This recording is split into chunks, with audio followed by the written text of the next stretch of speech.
The date is November 4th, 2020. Donald Trump has just secured just enough electoral votes to reclaim the presidency for another 4 years. But wait, a swing state that just voted for Donald Trump has a governor intervene saying, no, our electoral votes should instead go to the winner of the overall popular vote, as many Democrats have been insisting for a long time.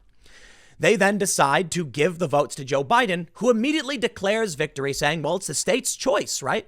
Donald Trump says, no, we won the Electoral College. We won. Both sides declare victory. No one has any idea what's going on. And now you have both sides claiming they're the legitimate government. Now, maybe it actually can't work this way, but it was an idea floated to me in an email I received some time ago. Many people said it would never fly, but they could theoretically just try, and it would end up in the courts, I suppose. Now, whether or not that's plausible, we have a story here from Newsweek, how Trump could lose the election and still remain president, where these writers break down a point-by-point play where Donald Trump could use concerns over voter fraud to essentially remain the president even after losing. Now, to be fair, there have been a lot of stories about Trump refusing to accept defeat. And as most of us know, it was actually the Democrats who refused to accept defeat, claiming that Putin did it. And now, Ukraine or China, or whatever it is they're trying to claim. They just don't like the fact that Donald Trump actually won. But the real question is, will anyone actually accept the results of the 2020 election? So do any of these scenarios matter? Perhaps Trump just wins and then everyone says he cheated. Perhaps Biden just wins and then Trump supporters say he cheated. We're looking now at widespread mail-in voting, nationwide mail-in voting because of COVID. Donald Trump and Republicans are concerned about the potential for fraud. True story, and I'll show you this. I actually received to my house a mail-in ballot for someone who does not live here, and as far as I can tell, didn't ask for it, considering they haven't lived here for a very long time. But I know the person is, yes, an official mail-in ballot, completely insecure. Now, many people on the left have said mail-in voting is secure. There's not going to be fraud. Trump has said there's going to be fraud all over the place. It doesn't really matter whether or not you think fraud will be bad. All that matters is, can there be fraud? And the answer is yes. We've already seen it in Paterson, New Jersey. It's bad. 20% of the vote being disqualified. What does that mean? If on November 4th, we're going through all the numbers and going through all the vote, and even a tiny fraction is called into question, you will see lawsuits forever. And then what happens if they say, you know what? These small handful of counties, maybe only 1%, can't be properly accounted for due to mail-in voting questions and insecurity. And then both sides declare either they've won or the other has lost. And in the end, there's just ample reason why both sides will refuse to accept the results. So what happens? I guess then everyone goes insane. Interestingly, however, and the reason why I wanted to talk about this is because, I said for a while I thought Trump was in for a landslide, especially with all the rioting. But then as riots went unchecked, I thought maybe people won't have confidence in Trump and kind of change my tune. I saw a lot of high-profile Trump supporters saying they weren't happy with him, and maybe now Trump is on track to lose. This has resulted in many people saying Tim's flip-flopping on the issue, and maybe, but it's not like I'm going back and forth. It's that I started with thinking Trump was going to win and have now shifted saying maybe I was wrong about that. It's that simple. So I decided, as we are seeing a far left, which is opening the door for a Trump victory through their violence and also through, it actually seems like they want Trump to win. I mean this seriously. It seems like the far left does want Trump to win, and I can explain this for you once we get to this portion of the video, but they think it will radicalize people. We'll break this down. You've got people scared of the violence, and you've got a far left that actually might want Trump to win. There are reasons why Trump actually may win. Notably, a forecast model called the primary model, which is predicting a Donald Trump landslide, or at least a 91% chance of Donald Trump victory. I'm not just going to make another video saying, Trump's going to win. I actually want to talk about how Trump could lose and still remain president, and some of these ideas around whether or not anyone would actually accept if Trump or Biden won, and in the end, what that really means. So let's start with this article from Newsweek. Before we do, head over to timcast.com/donate if you'd like to support my work. There's many ways you can give. There is a P.O. box. You can send stuff if you would like. But the best thing you can do is share this video. I don't have a big marketing budget to compete with major companies, the best way I can actually grow and sustain what I do is just word of mouth. So if you like what I do, you think I do a good job, share the video in any form. If you just want to watch, hit the like button, the subscribe button, the notification bell. And let's see what Newsweek has to say first. How Trump could lose and still remain president. They write, it is increasingly looking as if Joe Biden can beat President Donald Trump in November. The president seems more and more out of step with the national mood, from his handling of the pandemic to his response to racially biased policing, not to mention a wide array of other issues, even in key swing states. Trump is losing ground that would be difficult for him to make up. For Trump, there are two broad pathways to maintaining power. First, we can already see very clearly a strategy designed to suppress voter turnout with the purging of registration rolls of large numbers of mostly urban voters. Efforts to suppress mail-in ballots, which are more necessary than ever, given COVID-19. A reelection apparatus that is training 50,000 poll watchers for the purpose of challenging citizens' rights to vote on Election Day, and significant efforts to make in-person voting in urban areas as cumbersome as possible in order to have long lines that discourage people from exercising their voting rights. Now, let me stop right there and try and give you the other view of things. That's how the left views it. Let's see how other people view it. I don't want to say necessarily the right, but let's break this down. First of all, purging voter registration rolls. The way the left frames that is they're trying to disenfranchise legitimate voters. The way the right tends to frame it is that there are people like, I don't know, your long deceased grandmother or people who have moved out who are still in these voter rolls. And if people don't need an ID and you just vote, they can say whoever they want. Yeah, you might get voter fraud. The left argues voter fraud isn't widespread.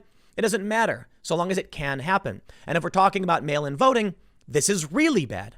So perhaps voter registration rolls being purged of inactive non-voters makes sense. They say efforts to suppress mail-in ballots, which are more necessary than ever. Well, perhaps it's true, considering I myself have actually received a mail-in ballot. As you can see right here, here's the photo. So legitimate, says official mail-in ballot. It's a mail-in ballot. This is ripe for voter fraud. So perhaps the right has a good point. There's a potential for voter fraud. So trying to just break this down, they're saying there's going to be long lines, but the long lines that everyone saw in Kentucky were actually a result of Democratic politicians. Of course, everyone's going to point the finger at everyone else. Well, they break down this. They say, Trump actually tweeted on June 22nd, rigged 2020 election. Millions of mail-in ballots will be printed by foreign countries and others. It'll be the scandal of our times. With this, Trump has begun to lay the groundwork for the step-by-step process by which he holds onto the presidency after he has clearly lost the election. Oh boy, it begins. 1. Biden wins the popular vote and carries the key swing states of Arizona, Wisconsin, Michigan, and Pennsylvania by decent but not overwhelming margins. 2. Trump immediately declares that the voting was rigged, that there was mail-in ballot fraud, and that the Chinese were behind a plan to provide fraudulent mail-in ballots and other election hacking throughout the 4 key swing states that gave Biden his victory. Having railed against the Chinese, 3. Having railed against the Chinese throughout the campaign, calling Biden soft on China, Trump delivers his narrative claiming the Chinese have interfered in the U.S. election. 4. Trump indicates this is a major national security issue, and he invokes emergency powers directing the DOJ to investigate the alleged activity in the swing states. The legal justification for the presidential powers he invokes has already been developed and issued by Barr. I'm going to pause real quick and say, if you've been following the Timcast IRL podcast, I believe that was where I mentioned I thought there would be some kind of false flag where the government captures some kind of Chinese counterfeiter or something as a pretext for some kind of conflict. Interesting that these lefties over at Newsweek are insinuating something similar. Number 5. The investigation is intended to tick down the clock toward December 14th, the deadline when each state's electoral college electors must be appointed. This is the very issue the Supreme Court harped on in Bush v. Gore in ruling the election process had to be brought to a close, thus forbidding the further counting of Florida ballots. 6. All four swing states have Republican control of both their upper and lower houses of their state legislatures. Those state legislators refuse to allow any electoral college state slate to be certified until the national security investigation is complete. Now, this is the inverse of the scenario presented to me via email, where I said a governor intervenes and says, give the electoral votes to the popular vote winner. This is something inverted, where the state-controlled legislatures, Republicans, actually say, no, we can't move forward because of national security issues. 7. The Democrats will have begun a legal action to certify the results in those 4 states and the appointment of the Biden slate of electors, arguing that Trump has manufactured a national security emergency in order to create the ensuing chaos. 8. The issue goes up to the Supreme Court, which, unlike the 2000 election, does not decide the election in favor of the Republicans. However, it indicates, again, that the December 14th Electoral College deadline must be met, that the president's national security powers legally authorize him to investigate potential foreign country intrusion into the election. And if no Electoral College slate can be certified by any state by December 14th, the Electoral College must meet anyway and cast its votes. 9. The Electoral College meets, and without the electors from those 4 states being represented, neither Biden nor Trump has sufficient votes to get an Electoral College majority. 10. The election is thrown into the House of Representatives pursuant to the Constitution. Under the relevant constitutional process, the vote in the House is by state delegation, where each delegation casts 1 vote, which is determined by the majority of the representatives in that state. Currently, there are 26 states that have a majority Republican House delegation, 23 have a majority Democrat. There is 1 state, Pennsylvania, that has an evenly split delegation. Even if the Democrats were to pick up seats in Pennsylvania and hold all their 2018 House gains, Republicans would have a 26 to 24 majority. 12. The vote would enable Trump to retain the presidency. Perhaps you say it's insane. Maybe that won't happen. I have no idea what's going to happen. We are truly living in interesting and unprecedented times. So I really have no idea. But isn't this an interesting scenario? A bit circuitous, long-winded, but not too dissimilar to what I talked about previously on the IRL podcast about maybe Trump wins the electoral vote. They give a swing state, electors are appointed to Joe Biden instead based on the popular vote, and all chaos ensues.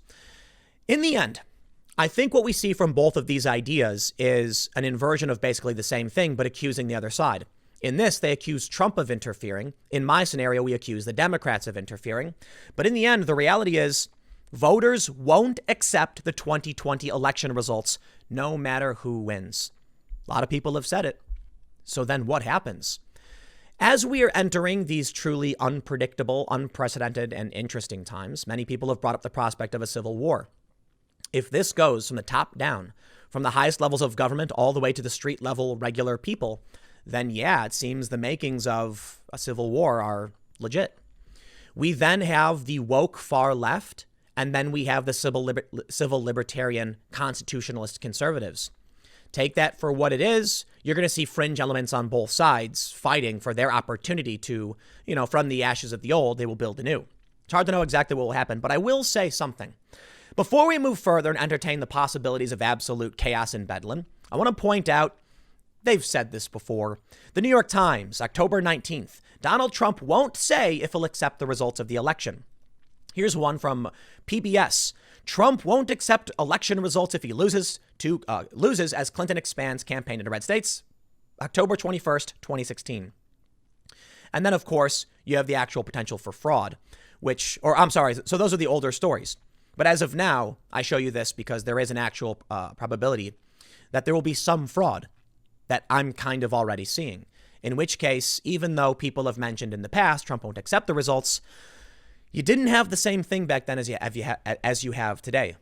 But let's go now to the pollster who predicted 2016, now saying Donald Trump will win in 2020 and what this means. Heavy says a new Wisconsin poll shows President Donald Trump with a small lead over Joe Biden. The poll is by Trafalgar Group, a pollster that correctly predicted Trump would win the Electoral College in 2016. Trafalgar Group had the only polls showing Trump winning the battleground states of Pennsylvania and Michigan in the last election. The group also correctly predicted that Trump would win North Carolina. Most other polls got it wrong.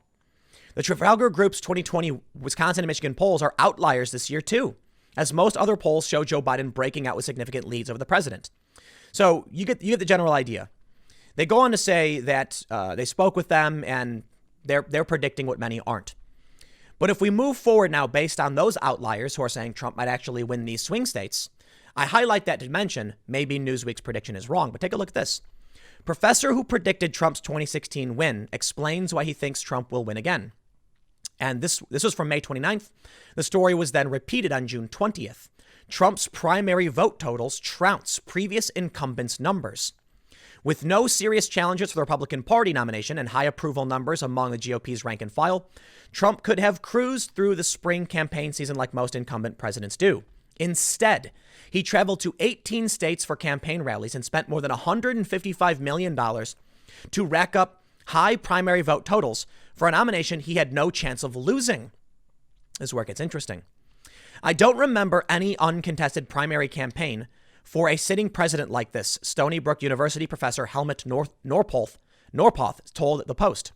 People don't normally turn out in large numbers for a race without a challenger. But in 23 of the 27 states that held primaries both this year and in 2012, when President Obama ran for reelection, Trump has racked up higher raw vote totals than Obama did, often doubling or tripling his predecessor's numbers. His primary vote totals also beat George W. Bush's in 2004.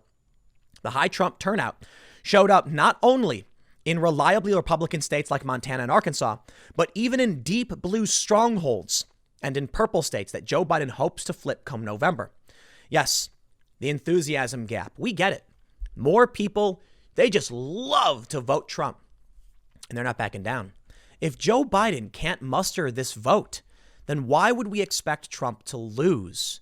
Well, they're saying he's going to lose. First, I bring you back to the year 2016. Who will win the presidency? Hillary Clinton, 71.4, Donald Trump, 28.6. And as we know, Trump actually won. And I bring you now to another forecast model that has Joe Biden at 87.4 and Donald Trump at 12.6. Are we just seeing the same thing play out all over again? I don't know. The media might be wrong, though, for a few reasons. They're betting on people voting for Joe Biden. But what if the far left defects and votes Green Party, Third Party, or Bernie, and Joe Biden gets a minority, Donald Trump gets a minority, but Donald Trump gets the plurality? Then Donald Trump wins, or everybody loses. What happens if no one reaches 270 electoral votes? Or what happens if Donald Trump wins 271 because Democrats split? It's possible. But I think one of the big factors right now that's making it hard for us to understand what's really going on and what we can predict is the fact that the media has been mashing our brains. I kid you not. It's hard to know what's happening. Maybe the confusion is on purpose, or maybe people are just confused. But I bring you now. But I'm gonna segue this into how the far left is actually trying to help Trump win. And I think they may be. Before I do, I want to talk about the confusing state of the media. Politico reports. Trump admits it. He's losing. Yep, that's right. Amid a mountain of bad polling and stark warnings from allies, the president has acknowledged his reelection woes to allies. Well, look at this sad, frumpy picture of the president looking down, knowing the end is nigh. It was a good 4 years, Trump, I suppose, for him and his supporters, but he just won't make it again. Well, that's Trump's own words. It's Trump's own words. What's this? MSNBC's Donnie Deutsch predicts Trump will drop out in the face of the biggest landslide defeat in U.S. history. That's right. Trump is sad. He knows he's going to lose, and he's just getting ready for defeat. In fact, has Trump already lost? I mean, here's the New York Times, July 1st. There's a persuasive argument that the 2020 election is already over, and Trump knows it. I mean, he admitted it, right? Politico reported Trump admitted he's going to lose. We all know it. See, Trump predicts big win. Wait, Trump predicts big win in November, pointing to silent majority? Say what? This is from only a few days ago. So what is really happening? Honestly, I can't tell you. The media is telling us everything, and they're telling us everything. They're saying Trump will win, Trump will lose, up is down, left is right. Nobody knows. Nobody knows what is happening. We're seeing a lot of the same stories. Trump will refuse to accept the results of the election once again. But it was Democrats that refused to accept the result of the election. Maybe it's just a Trump victory. Maybe that's it. And I think it may be because the far left is actually going to help Trump win. I bring you now this tweet from Andy Ngo. I've been citing him a lot today because he covers the far left. And he's been talking about what's been going on with this uprising, whatever you want to call it.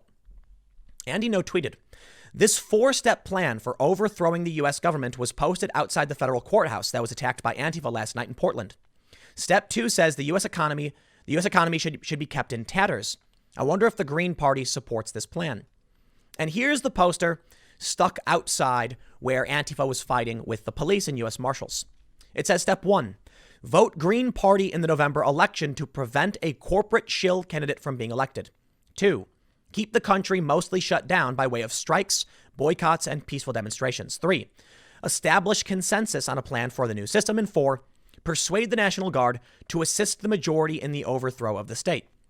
It makes no sense. It's the stupidest thing I've ever seen, to be completely honest. There's no real plan here. However, what if far lefties actually are entertaining the possibility of splitting from the Democrats, thus giving Trump the victory? A spoiler vote, as it were. I think it's very possible. Nay, I think they actually want it to happen. Take a look at this from Left Voice. If there is to be any future for the U.S. left, we must break with Sanders and the Democrats from June 30th, where they actually bring up that we need a new party. They say the urgent need for an independent party of the working class that fights for socialism. Let me read you the full sentence. The events unfolding since the beginning of 2020 bring renewed relevance to the revolutionary ideas and beg for a reassessment of the Bernie turn, DSA's relationship with the Democratic Party, and the urgent need for an independent party of the working class that fights for socialism. What happens if the far left purposefully votes third party to spoil the Democrats? Maybe because the regular lefty voters don't understand. Maybe because they're convinced they can actually win. And this spoils the vote and gets Donald Trump a victory.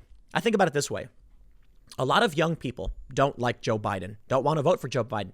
You ever see that viral meme song of that young woman chanting, "Please don't make me vote for Joe Biden"? It is top tier cringe. I tell you what. But what if it's legit? What if these young people really don't want to vote for Joe Biden? They want to vote for Bernie Sanders. Along come some activist organizers who want to foment revolution. The one way they can do it, they need Donald Trump to win. They really do. You see, Joe Biden represents for many people a return to normalcy, and it may placate people for some time because Joe Biden isn't Bernie. He's not super far left. You may end up with conservatives really angry and on edge, and right-wing individuals fearful, but not crossing that line, to be completely honest. What happens if Donald Trump wins again? Regular liberal types can be easily radicalized because that's what they've been doing for the past 4 years. In 2016, I knew of a handful of far lefties who told me they voted for Trump, and they did because they thought of it as a chaos vote. They wanted Trump to win to shock people and cause everything to collapse faster. Well, now, as everyone hates Donald Trump, what would happen if he really won again? Perhaps the far left would go completely insane. And the organizers of the far left, wanting to radicalize people, want Trump to win. So when they talk about, their goals for a far left revolution, saying vote Green Party, maybe this is the only thing that matters, and there's a reason why it's number one. They can talk about a revolution or whatever, but what they're not telling you is that if you vote Green Party in large enough numbers, you might actually help Donald Trump win. I've seen a lot of people tell conservatives and moderates to vote for the Libertarian Party, but I think Trump supporters aren't going to back down. They love Trump. And also posted this. You have been warned. It's a flyer calling for security personnel and survivalists, like they're actually planning for something. But I can't tell you for sure what exactly they'll do or why they're doing it. Although it's possible they're doing it because they want to help Trump win. In the end, maybe nobody wins. Maybe no one cares who wins. Maybe they want Trump to win so they can accuse him of cheating. Maybe Trump accuses Biden of cheating. Maybe we're just sitting here speculating for fun, to be completely honest. Maybe Biden just has a clean win. Maybe Trump just has a clean win. I really don't know. What I can tell you is that the U.S. economy created 4.8 million jobs last month. A lot of people are very happy about this. The left certainly isn't. Maybe this just says Donald Trump is going to win because things are getting better. Or how about the fact that we have this new ad posted by the Trump campaign and Donald Trump Jr. showing the far left rioting, and they say Biden is controlled by the radical left. More evidence that the far left may be inadvertently helping Donald Trump. Honestly, I don't know. I thought it would be fun to talk about this because we've had a lot of conversations about whether Trump is going to win or lose. But what happens if they both win? What happens if they both lose? I guess revolution, or as some would call it, civil war. And maybe that's what the far left really wants. But let's say we don't know for sure. Let's say Trump wins. It's 4 years. Let's say Biden wins. What happens after that? Interestingly, Carlson 2024. I kid you not. Tucker Carlson 2024. The GOP is buzzing. Seems crazy. Like, I don't buy it. I mean, he's super rich. Why would he give all that up? Because people think he would, because he's very popular. He's got a huge show, maybe. But a lot of people are getting scared of this possibility. A lot of far leftists, they think Tucker Carlson is the worst of the worst. They eat their own propaganda and then start to believe their own lies. In the end, let me tell you what. What if nobody wins? What do you think happens? Comment below if you're watching on YouTube. And we'll talk about it, I guess. To be completely honest, I saw some comments earlier saying that I didn't know if Trump was going to win or lose, and I really don't. What I do know is people are saying no one will accept the results. If that's the case, what comes next? Next segment will be coming up at 6 p.m. youtube.com/TimCastNews. Stick around, and I will see you all there.